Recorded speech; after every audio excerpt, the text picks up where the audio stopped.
Hi, the long-range wireless purpose camera can achieve up to 1000 feet wireless transmission between the camera and the receiver if there are no tree or wall blocking the transmission and receiving.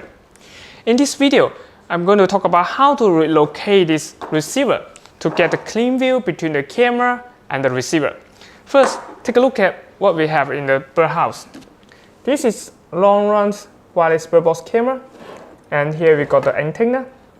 This is the power cord. It's connected to the power source. If the AC power outlet is not available, you also can use the motorcycle battery to power the camera. Now let's move to the receiver. This is the receiver. You need the power for the receiver. We use the short punch cord, Ethernet cable to connect the receiver to the router. Now the camera's live. Let's check the live video on my mobile phone. This is live video from the camera. Let's open the birdhouse a little bit. You see, the whole solution doesn't need to use your own Wi-Fi. It's use the cable connection to connect the receiver to the router. Even the camera, the Wi-Fi coverage is weak around the birdhouse. It doesn't matter because it never use your Wi-Fi. Okay, the second thing is, like what we said, you need to have the clean view to achieve 1000 feet wireless transmission and receiver. We cannot relocate the birdhouse, but now we find a way to relocate the receiver. You see, we need both power and the cable.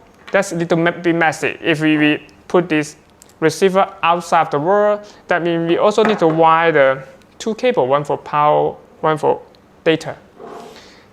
Fortunately, this receiver also supports PoE, power over Ethernet, which means we can use single Ethernet cable.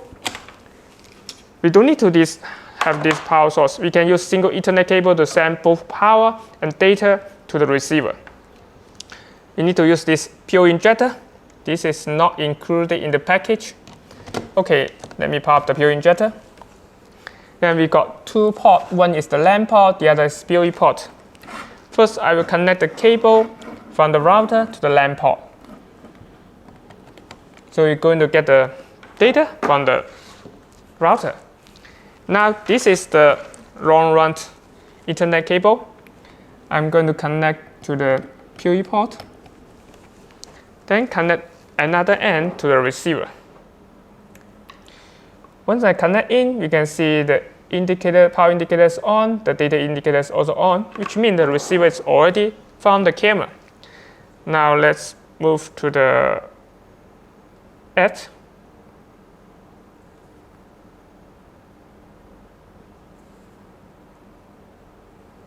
And try to connect the camera again. Now the camera is live. You see, we just use long-run Ethernet cable, and there's no need for any power source. Both power and data is sending from this receiver. The maximum distance between the receiver and the router can achieve up to 300 feet. It's pretty long. You just need to wire the cable. There's no need to handle the power source because the power source will go through the cable together with the data. Then you will have the clean view between the camera and the receiver. Alright, that's all for today's video. If you have any question, please post in the comment section below. See you next time.